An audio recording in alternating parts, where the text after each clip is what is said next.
Yaqinda bir doktor do'stim bor, shu do'stim aytib qoldi. Onalar deydi, ayollarda deyapti, 40 yoshdan o'tishi bilan deyapti, vaqti bemahal doktorga ko'rsatib turish kerak. Otangiz erkak kishini 50 yoshidan kelgan.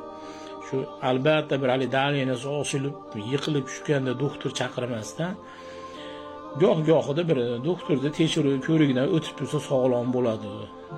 Umri uzoq bo'ladi. Shuning uchun shunaqalaridan xabar olib tur do'stim deb menga aytgan edi. Bir shifokor, bir doktor do'stim bor. Yaxshi maslahat berdi. Buni sizlarga ham aytib qo'ymoqchiman.